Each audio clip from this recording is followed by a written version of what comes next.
Well, that was expected. A trade during the NBA Finals. I don't think that's ever happened before, but here we are.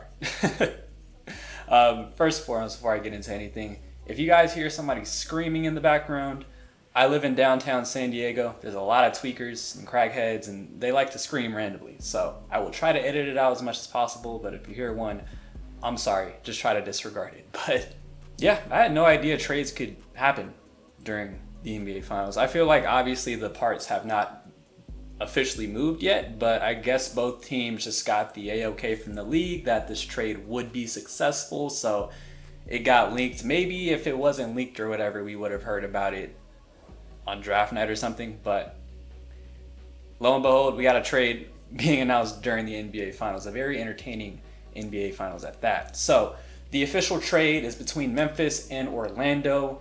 Memphis is getting Cole Anthony, Kentavious Caldwell-Pope, and 4 first-round picks.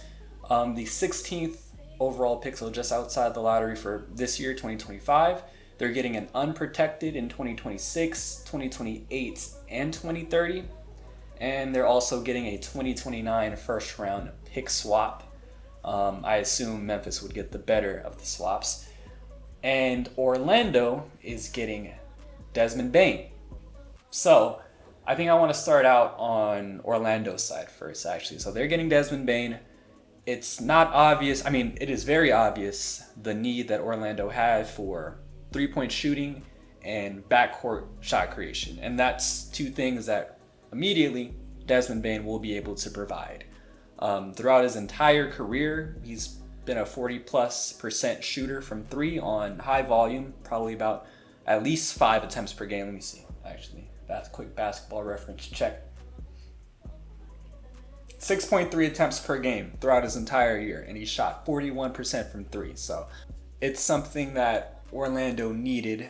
When they added KCP, they thought they were addressing their three-point shooting needs, and obviously his 3-ball fell off a damn cliff.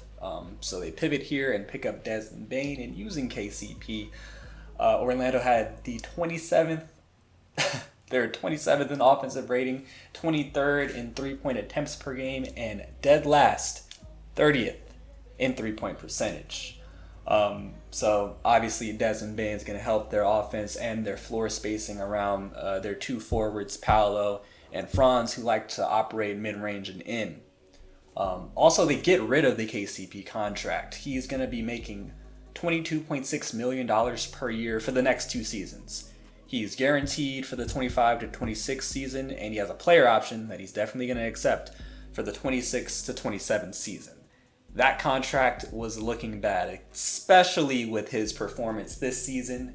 He shot 34% from 3 this year, his worst since the 2019 season with the Lakers, that infamous season with Lance Stevenson, Rajon Rondo, and all of them. And also another important thing, he shot 34% on corner threes this year. In comparison to his entire career, he shot 41% from the corner. So big drop-offs in both of those categories. He's also going to be 34 years old at the end of his contract. So not just the fact that Orlando's getting Desmond Bane, they're also getting off of the KCP contract, which was looking bad with each and every game that went on this season. I also want to talk about Bane as a third option because I think this is going to be his best role ever since he became this guy who was like a not go-to option, but a reliable number 2 behind Ja.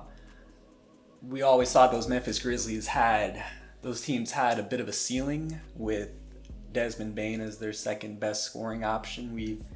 There was only so far that those teams could go. That was evident in years past and in this season as well. Obviously, other things happened in Memphis' season that derailed them. But long story short, Desmond Bane is the number 2 guy. Memphis wasn't going to get over that hump. And here he's going to be the number 3 guy behind Paolo, who is becoming one of the best scorers in the league. Franz, who I think he was at his most, he was most aggressive as a shot creator this year. And he really impressed me as well, just with his gung-ho ability to get to the rack and to operate in the mid-range as well. Behind those guys, Desmond Bane should get a lot of opportunities. The attention's not going to be on him. Obviously, with Franz and Paolo putting so much pressure on the paints, Bane is going to thrive as being a catch and shoot guy who can relocate off the ball, and somebody that Franz and Paolo can kick out to as they both become better passers and become more adept at dealing with double teams and help defense and whatnot. There's going to be a lot more space for them to operate in, a reliable shooter for them to kick out to in Desmond Bane. And that's not to say that he's just going to be a catch and shoot guy, because throughout Bane's career, he's developed his own offensive bag and he's become somebody that can create for himself on the ball as a shot creator, especially in the backcourt for Orlando, where Jalen Suggs, he's a really good 3-and-D guy that you're not going to look to him to be like a reliable shot creator like he was in Gonzaga. He's kind of fallen into this like Celtics Drew Holiday type of role, like a souped up Marcus Smart, like a Derek White type of role. All of these related to the Celtics, but this is the guy he's going to be for the entirety of his career now. I think this year I was kind of hoping that he'd revert back to that Gonzaga mold that saw him get drafted 6th overall. Obviously his season was cut a little short due to injury, but I think him being like a third option go-to shot creator and playmaker consistently in the backcourt, it's not him. So getting Bane, who not only can now create for himself, but he's also been able to create for others. He's improved his playmaking throughout his last couple of years at Memphis. I think for the last 2 years with Memphis, he averaged 5.4 assists per game. A lot of those seasons, or a significant portion of those seasons, were without Ja Morant. So obviously an uptick in playmaking responsibility saw an uptick in the volume of assists for him. So for all those reasons, I think it is a really good trade for Orlando. They address all the areas of concern and their weaknesses with this move. They get off of that bad KCP contract, and they start to take advantage of this timeline with Paolo and Franz entering the primes of their career, Jalen Suggs as well. Now, the only caveat here, obviously, is that they gave up 4 first-round picks for somebody who's not an all-star. I think he's been a fringe all-star in the past, kind of like the CJ McCollum type of standing in the league when he was in Portland, like a fringe all-star, but just not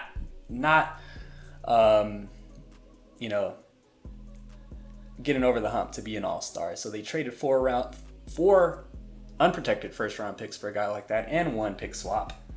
For a guy who's not an all-star. Obviously draws a lot of comparisons to the Mikal Bridges trade. I think what New York gave up for Mikal, I think it's exactly the same in value for what Orlando gave up for Bane, so that's pretty funny, in back-to-back off seasons. But then again, Orlando's never going to be a free agency destination for a star caliber player. Like a superstar caliber player, maybe they'd be a free agency destination for like a fringe all-star. But they're also not going to have cap space going forward. I think Franz Wagner's extension has already kicked in or will kick in next season. I think that's the case for Suggs, and I think Paolo's due for a rookie extension this offseason. So they're not going to have any cap space moving forward. We're going to be a free agency destination anyway. Might as well take a swing like this. Also, the East is going to be wide open next season. Like, we've seen a 6th-seeded Indiana Pacers team, or maybe they're the 5th seed, a 5th seed in the Eastern Conference made it to the finals this year. Obviously, the Cavaliers were a little fugazi with their 1 seed, even though they got 60-plus wins. Boston, they're going to be missing Tatum probably. I feel like he's going to be out for the entire season, especially if Boston can't be in contention. They might as well just shut him down, but we'll have to see. But he's going to be out a significant portion. We don't really know how they're going to reshuffle things with Porzingis and Brown and Drew Holiday being on all of these substantial contracts. That team, I don't think they're going to be in contention, and they might look a lot different next year. The Knicks, the Bucks, the 76ers, they're all kind of in the same tier of teams. So there's no definitive team out east that's going to be like dominating for the next 2 or 3 years, especially not next year. So you might as well strike while the iron is hot and while the opportunity is there for the taking, and take a swing like this and improve your team now. And, it kind of makes the most sense.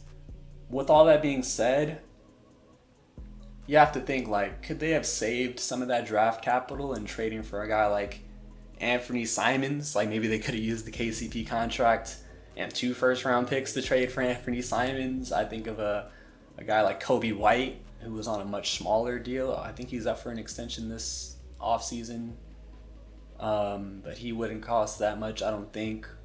Or maybe they try to get a trade for Trae Young if the Hawks are moving from him. Don't know, but it's just a name that popped up to the top of my head. All these guys are dynamic offensive creators in the backcourt that I feel like Orlando could have tried to get. That might have been better. It might have made more sense for Orlando to go after them for one reason or another. But hey, they went for Bane. Can't knock it. I'm gonna give it a B+. I think it's a good trade. It definitely improves them. The opportunity to reach a conference finals or maybe even make a finals appearance coming out the East is right now.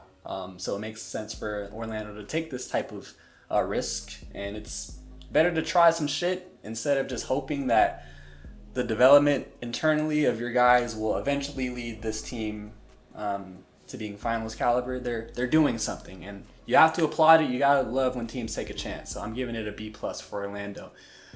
On the Memphis side, that's a damn good haul for Bane. Again, 5 picks, 4 unprotected, 1 is a swap.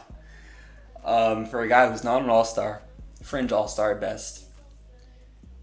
It really just begs the question, is Memphis doing one of 2 things?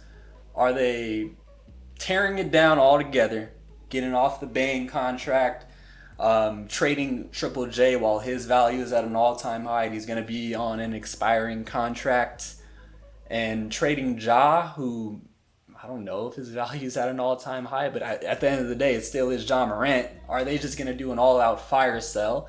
Or are they retooling? Are they just realizing that this team has met its ceiling with Bane as the number 2 option, this big 3 of Ja, Bane, and Triple J, and a bunch of young ascending role players? Has this nucleus met its ceiling? And do we need a pivot somehow?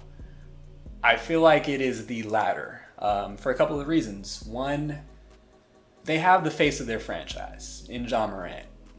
Despite all of his off-the-court issues and things of that nature, he is box office, he is the face of the franchise, and in terms of making decisions as a business, having a face of the franchise does wonders for your ticket sales, for your merchandise, yada, yada, yada, et cetera, et cetera, et cetera.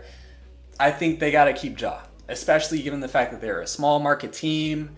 I don't think Memphis is desperate for a championship year in and year out, similar to how the Knicks, the Celtics, and the Lakers are, and the Warriors are. So it's fine if they make this type of step, a retool.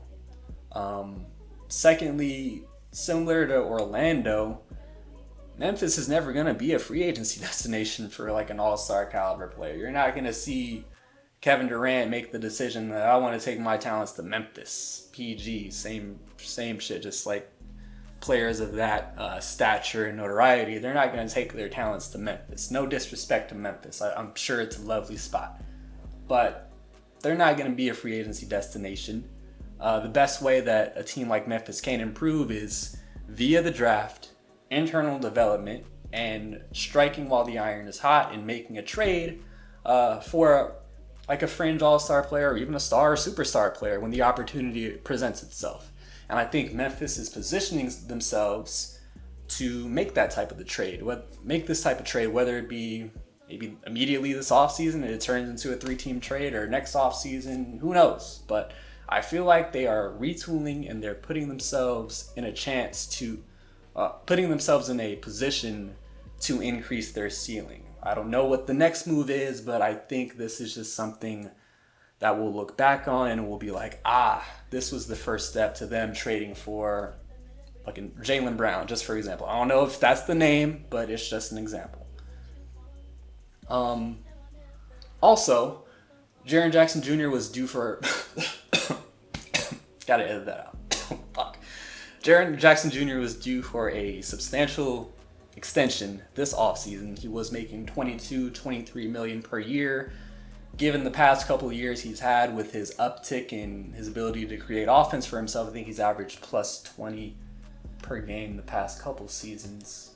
Yeah, past 2 seasons he's averaged 22 and a half, and a lot of that was without John Moran. I think 2 seasons ago, a lot of that was without Desmond Bane. So he's improved his ability to create his own offense. We know he's an all-world defender. All that being said, he's going to be due for a big-time payday. And with Memphis being a smaller market team, they're not going to want to brush up against the luxury tax and the second apron and all that shit. So it makes a lot of sense financially for that reason as well. Also, I'm not saying Jalen Wells is the next Desmond Bane, but he is a great fit in the backcourt next to John Morant. Desmond Bane's not a horrible defender, but he is a little small. I mean, he's strong as shit, but he's 6'4", and his wingspan is limited. Ja's already like a skinny ass, like he's basically my size at 6'2". He's already a skinny motherfucker. So teams try to pick on him in switches and getting him in the paint as much as possible. So I don't think Ja is a bad defender either, but he's small in the backcourt, especially when he's next to a shooting guard who is sub 6'5" and his wingspan is smaller. Jalen Wells is bigger. Damn good rookie year, especially on the defensive end, and he's going to be under a rookie contract for the next 3 seasons. And I think he's just scratched the surface of his potential. I think he's going to be a lot better moving forward, and I think he's a really good fit next to Ja, especially on the defensive end. So I feel like their backcourt could be set with Jalen Wells and Ja. Their big man tandem of Triple J and Edey. Edey is going to be under a rookie contract for the next 3 seasons. Triple J is going to get his payday. They just got to figure out that small forward position.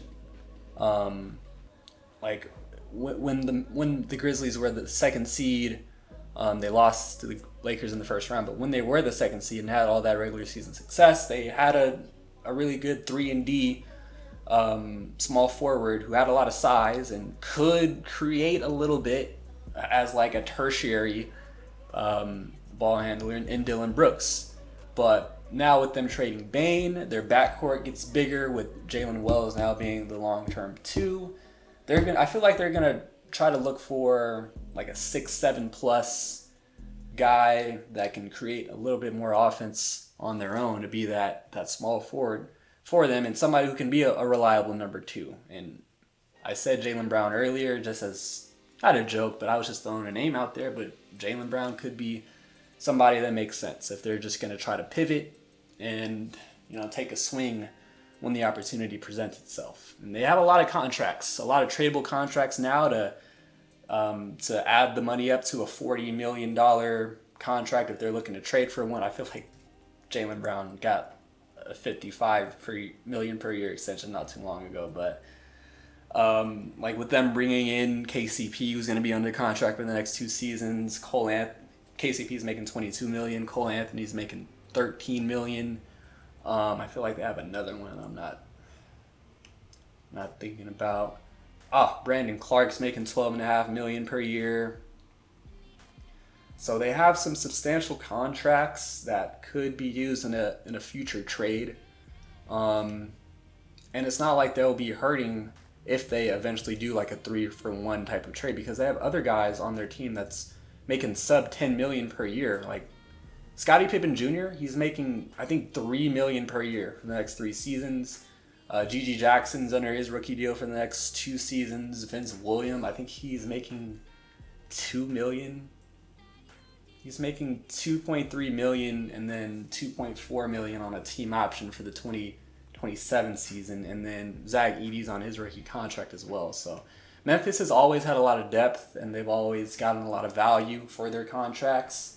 And given the amount of depth they have, whenever they do want to make that type of 3-for-1 type of deal, they'll be able to afford to do so.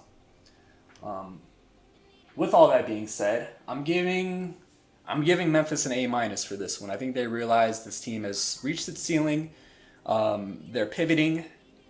in order to improve their ceiling and to be able to afford a Triple J extension, to be able to do that without, brushing up against the luxury tax as a smaller market team. I know it hurts, especially if you're a Memphis Grizzlies fan, to hear that a team is making a move to save more money. But at the end of the day, fans fail to realize this a lot of times, but the NBA is a business. Every team is a business, and of course, teams want to win. Coaches want to win. General managers want to put a product on the floor that can win a championship. That's everybody's dream, but they also have to answer to ownership, and they have to worry about the bottom line. So for all those reasons, I'm giving Memphis an A- for this one.